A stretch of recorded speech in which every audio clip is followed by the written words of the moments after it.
that was a good start to my video on balance. Tripping over my own heels. But balance is something that is really, really important that we work on. We need to work on it every single day, because balance is one of those things that as soon as we start to lose it, and we notice that we've started to lose it, we tell ourselves, oh, my balance has got really bad, and that then follows that path. If you say, oh, my balance needs some work, that then puts you on a different path to help you get more improved balance. So one of the things that is really useful to remember and keep you motivated to working on your balance, that people in their older age, when they fall, a third of those people die because they fell. Another third of them are bedbound, wheelchair bound, have serious impacts on their life, and only a third of them survive completely injury and incident free. They might have tripped and fallen and been in pain for a little while, but only a third of those people fully recover from that. So those statistics alone are really driving to get you to work on your balance. Some people struggle just standing on 2 feet, and that's just because we've lost our connection to the earth. When we wear shoes all the time, we've always got a rubber sole, a leather sole, a big thick foam sole, whatever it is between our feet and the earth. So if you can get your shoes off, that's going to help. If you take your socks off as well, that's going to help even more. We can really, even having something as thin as a pair of socks on desensitises the nerve endings in the soles of the feet, which make them less efficient. So anything we can do in bare feet is going to be really, really beneficial. I always start my classes with toe work. I'm going to step maybe some closer, just checking that we can still, yeah, I'm going to stand here. Hopefully you can still see what I'm doing with my toes. You might need to come up and look quite closely if you've never done this work with me before. In fact, I'm going to bring the camera down to my feet. Let's go wild in the aisles here. Ready? If you're not a feet person, I do apologise. But on our feet, you sit for a second. We have a pad at the heel, pad at the big toe, pad at the bottom of the little toe. In between these 3 points, there are arches. So you've got your instep arch, you've got an outstep arch, there's arches between them, and there's actually arches diagonally across as well. There's 5 arches in the feet, 3 of them that we're probably more familiar with. This little one here, this big one, and this other one here. So when we connect to the floor, we want to be able to feel those 3 points in each foot. So what I want you to do is standing up straight, I want you to take the weight back to one heel. So just really more the awareness of the weight rather than the physical shift of the weight. Find the pad at one heel, then find the outside edge of the same foot on the little toe, and then find the inside edge at the big toe of that same foot, and then take it across to the other heel, and then to the outside edge of that foot, and then to underneath the big toe of that same foot. So we're just going to move our attention around the soles of the feet in a figure of 8 a couple of times, and just looking for those 3 points individually, and then finding those 3 points all together in each foot. And that could, when you start to press down between those 3 points, you might find that the arches start to lift a little bit just by creating some more connection. You might feel it more in one foot than you do in the other. You might notice it more in one arch than you do in the other. So just finding those arches. So when we are wanting to balance, if we can find those arches, that already is sending signals. You might notice as you're finding those arches that you start to feel the calves doing a bit of work, and then maybe even the hamstrings at the back of the thighs, maybe you feel the front of the thighs, maybe you feel your backside. Just a tiny little bit of engagement at other points of the body, and that's all just from activating the arches and the soles of the feet. So when you come to do balance work, when we're doing very conscious balance work, we think, right, how can we make this happen? How can I get that foot active so that the other muscles down the body start to become active? And that means that the more we practice this, the more it becomes ingrained and your body knows what to do. So when you do find yourself on one foot, maybe tripping over something or maybe falling, those muscles know that when you're on that one foot, we know what to do to keep you upright, we know what we need to do to get things working again. So finding these arches and just practicing that is really useful. And then if your arches are really, really flat, picking things up with the toes. So maybe you come to the edge of your yoga mat and you pick up the edges. And even just doing that is really good for the arches in your feet. And if it's the first time you've done this, your feet might cramp. And that's just the muscles haven't been used. If they cramp, you stretch it out, you do what you need to do to make it feel better, and then you get it working again. And the more you can do that, making sure you always do both sides, the better and stronger your feet are going to start to be. The other thing we want to be able to do is to get the toes to be with us. So lifting the toes up and spreading the toes out, trying to create space between the big toe and the little toe, making your feet really, really wide. So if you've always worn very narrow shoes, particularly dress shoes for men, dress shoes are really narrow, and ladies that have wore heels all of their life or most of their life, these pointy-toed stilettos really, really compress the feet and are really, really bad for your feet. So we want to do what we can to undo some of that damage. So spreading the toes out as much as you can. And to start with, it can feel really weird, it might not even work, it might feel super uncomfortable. But with practice, it will get a bit better. And then we're going to bring the toes up and tap the big toes down and up. Now I appreciate not everybody's going to be able to do this, so maybe try one foot and then the other. If that's not working, you bring your fingers in and you press it down. And you press it down and connect that big toe into the floor. And that's what's going to start to build the pathway between the brain and that big toe. And then once we've done that a few times, we're going to take it to these little toes on the outside. So the little toe down and up by itself. And again, it might not happen by itself. So maybe you push to the outside edge of the foot to create a connection. Maybe you get your finger involved. But with practice and over time, it will get better. Then we're going to alternate big toe down and up, little toe down and up, big toe down and up, little toe down and up. So we practice this from side to side. If we're not good at it, we do one toe, one toe, one toe, one toe.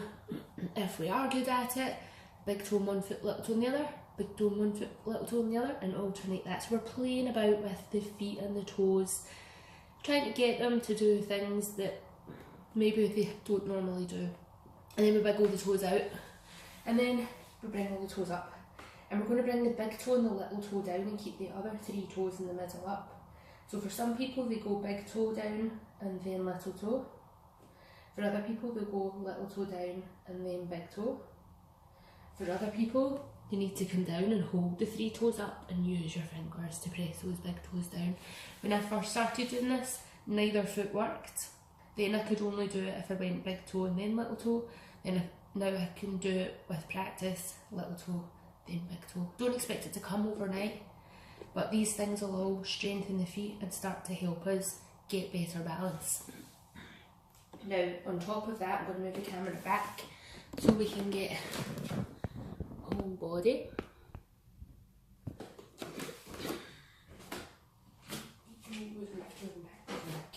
Oh, not let me go a little bit higher with that. 2 seconds, I apologise.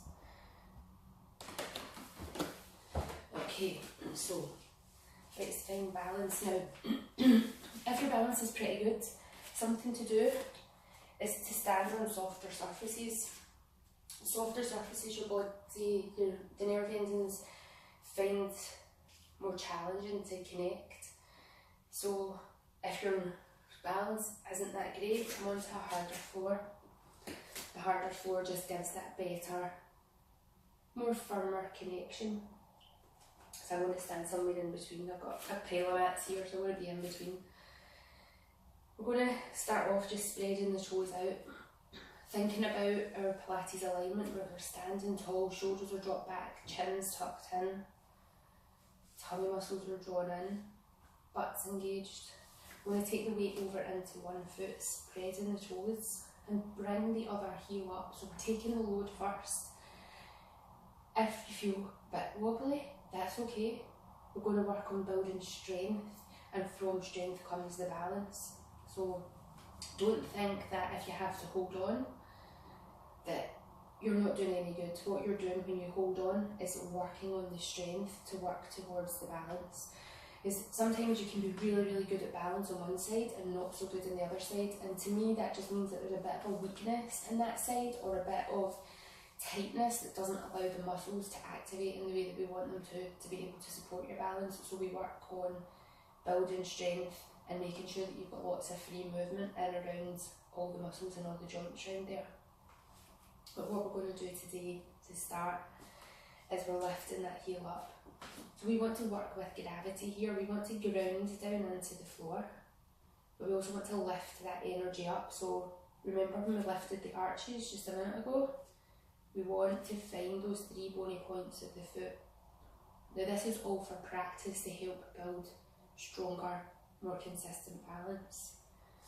You're going to start to move this other foot in. Now maybe that means that your balance is here, and some days will be better than others. If you've got a cold, your balance will be slightly different, and I have a cold today, so I know that my balance is a little bit off because everything's sluggish in around the sinuses and in the ears.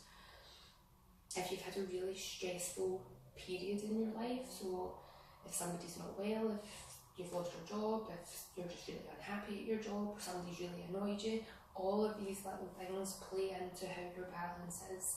If your head is all over the place and not centred and grounded, your balance is going to be a little bit less centred. So we want to really think, right, I'm grounding, I'm centering, I'm growing tall, I'm working on the strength to help me balance.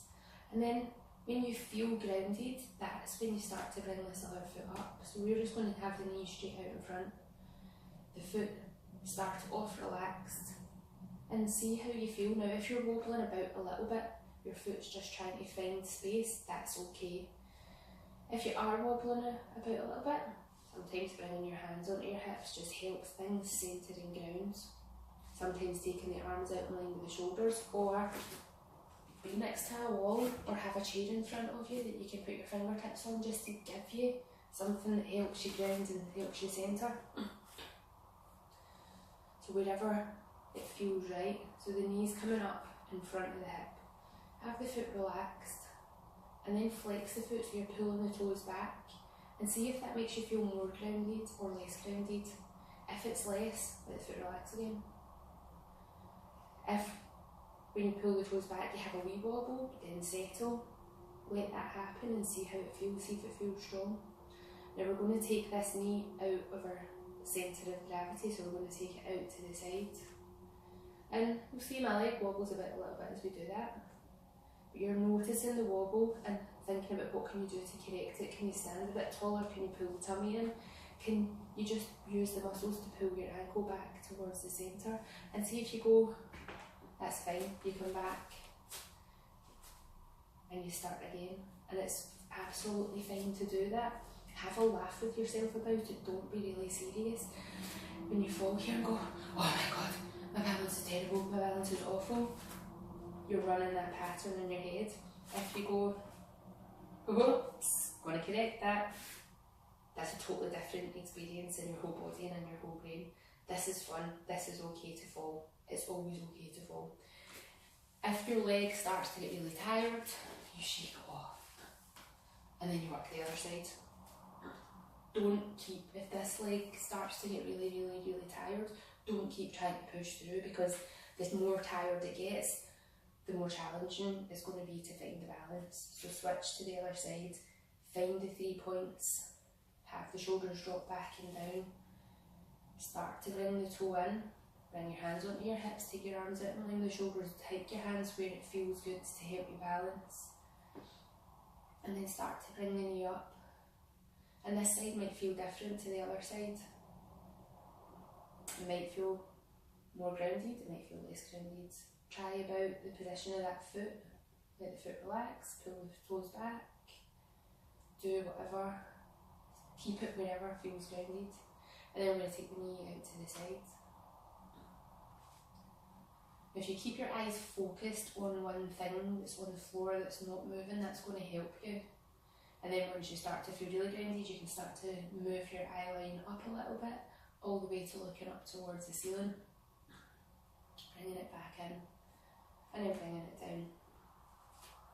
So that's the start of your balance, going on to one foot. Now we're going to do a little bit of balance on 2 feet. So have your feet somewhere that you feel super grounded through both feet as evenly as you can. Now some people, it's going to be having the legs together, squeezing the legs in, making this feel like one leg. That for some people feels really supportive. Other people, it's thighs touching but legs just a little bit apart. Some people, it's hip width. Some people, it's shoulder width. Go where it feels right for you. Drop the shoulders back and down. Knees are slightly soft, tummy's tight, butt's tight. And you're going to inhale, coming up onto the toes. And then you're going to exhale all the way back down. Now I'm going to do this side on. So when I'm coming up, I'm not swinging the weight forward. I'm not swinging the weight back. I'm thinking about using the centre of the body to help me lift. And then coming back down. Now if you do this and you're all over the place, try softening the knees a little bit, see if that helps you stay a little bit more grounded. Or go to a wall, fingertips on the wall, and lift up and lift down. So if your feet are really sore, or you feel like you're not getting a lot of height, use something to support you, to take a little bit of your weight so that you can start to get some more height, because we want to come up right onto the balls of the feet and back down, because that's going to build strength in the feet. So if you're only coming to here, use a wall, use a chair, get something that you can put some weight into that allows you to come up a little bit higher, and that's where you're going to build the strength in the feet. And then once you've done it a few times using some support, try it again without the support and look for that lifting up and coming back. If you're coming up, and every time you're coming up, you're falling forward. If you're falling forward and catching yourself, you're working on your balance. That's good, because you're going here and you're catching and then coming back. And then going, and then try it on the other foot. If this is what's happening, let this happen. But then a couple of times try, what are you noticing as you're coming forward? Are you letting the chest come forward as you come up? Are you pushing the weight forward rather than pushing the weight up? And then just try and bring it up, straight up, and straight back down. When we turn side on, I'm going to do a little bit of balance where we tip the upper body forward and one leg back. So be near a wall if you think things are going to go a bit skew if. Make sure the wall's far enough away that when you're standing here you're not quite touching, but when you lean forward you can get the fingertips onto the wall. Hand position here, you can either be out in front, you can have the arms out wide, you can have the hands on the hips. The shoulders are back and down, the tummy muscles are drawn in. So you take the weight into one foot and start to move the other foot back. As that foot goes back, the chest starts to come forward. And then only when it feels okay, you let the toes come up, still bringing the chest forward at the same speed as the legs going back. draw the tummy muscles in, and then slowly bring yourself all the way up and try and come straight through. And then bring it down, and then go to the other foot. So finding the balance, starting to take the leg back, let the chest start to move forward. And make sure you're breathing, just keep the breath nice and smooth. Look for your balance point, coming back up nice and slowly. If you can, bring the knee straight through, bring the knee straight through, and then bring the foot down and rest. So I'm going to leave that as enough for you to work on just now for your balance. Remember, using chairs, using equipment, using the wall isn't cheating, it's helping you build strength so that the muscles are all working well enough to then help you improve your balance. It's small stepping stones. If things feel worse than they normally do, check in. Have you had a lot going on in your life? Is there a lot going on in your head? And that's maybe what it is that's knocking things off. If it's not that, are you experiencing any tightness anywhere? Is there any pain anywhere? If you've got tightness or pain around the back or the lower hip area, that's going to have an impact on your balance. So be kind to yourself. Do this every single day. A good place to practice coming up and down onto your toes is at the sink when you're brushing your teeth, because the sink's right there if you need it to balance onto. Also standing on one leg's really good to brush your teeth as well. So have fun with it, play about with it, and let's work on our balance.